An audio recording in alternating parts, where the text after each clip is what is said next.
The pandemic has shaken much of human society, but still the threat posed by global warming has not gone away. The Earth's average temperature is about 15 degrees Celsius. In recent years the temperature has been much higher and lower. There are natural fluctuations in the climate, but scientists say temperatures are now rising faster than at many other times. The planet's average surface temperature has gone up about 2.12 degrees Fahrenheit, that is 1.18 degrees Celsius, since the late 19th century. This change was driven largely due to increased carbon dioxide emissions into the atmosphere, and other human activities. Most of the warming occurred in the past 40 years, with the 7 most recent years being the warmest. The years 2016 and 2020 are tied for the warmest year on record. Human activities have increased carbon dioxide emissions, which resulted in driving up temperatures. Extreme weather and melting polar ice are among the possible effects. Most man-made emissions of carbon dioxide come from burning fossil fuels. When carbon-absorbing forests are cut down and left to rot, or burned, the stored carbon is released and it contributes to global warming.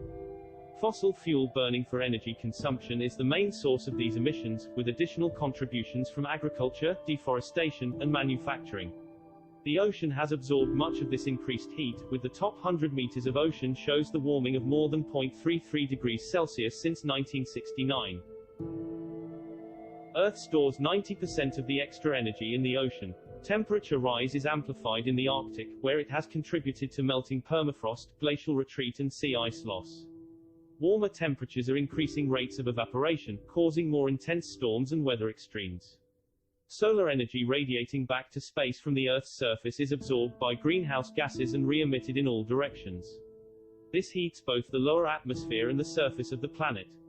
Without this effect, the Earth would be about 30 degrees Celsius colder and hostile to life.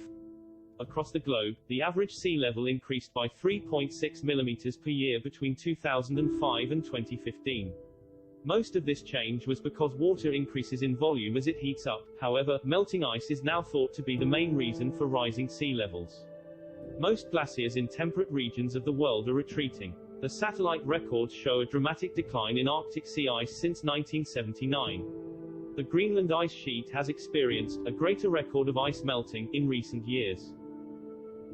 Satellite data also shows the West Antarctic ice sheet is losing mass. A recent study indicated East Antarctica may also have started to lose mass. The effects of a changing climate can also be seen in vegetation and land animals. These include earlier flowering and fruiting times for plants and changes in the territories of animals. The WMO says that if the current warming trend continues, temperatures could rise 3 to 5 degrees Celsius by the end of this century. The Greenland and Antarctic ice sheets have decreased in mass. Data from NASA's Gravity Recovery and Climate Experiment show Greenland lost an average of 279 billion tons of ice per year between 1993 and 2019, while Antarctica lost about 148 billion tons of ice per year. A new study by NASA and university researchers has found that the ocean waters melting the undersides of Antarctic ice shelves are responsible for most of the continent's ice shelf loss. There is a severe impact on ecosystems, which include the relocation or extinction of many species as their environment changes, most immediately in coral reefs, mountains, and the Arctic. Climate change threatens people with food insecurity, water scarcity, flooding, infectious diseases, extreme heat, economic losses, and displacement. These impacts have led the World Health Organization to call climate change the greatest threat to global health in the 21st century. Even if efforts to minimize future warming are successful, some effects will continue for centuries, including rising sea levels, rising ocean temperatures, and ocean acidification. Recent warming has driven many terrestrial and freshwater species move towards the poles and higher altitudes. Climate change has contributed to the expansion of drier climate zones, such as the expansion of deserts in the subtropics. The size and speed of global warming is making abrupt changes in ecosystems more likely.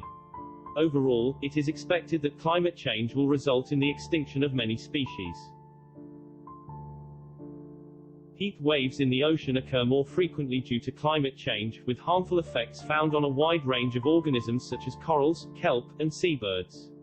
Ocean acidification is impacting organisms who produce shells and skeletons. Coral reefs have seen extensive bleaching after heat waves. Global climate is projected to continue to change over this century and beyond. The intensity, frequency and duration of the strongest hurricanes have all increased since the early 1980s. In the next several decades, storm surges and high tides could combine with sea level rise and land subsidence to further increase flooding in many regions. Ocean waters will therefore continue to warm and sea level will continue to rise for many centuries. The Arctic Ocean is expected to become essentially ice-free in summer, before mid-century.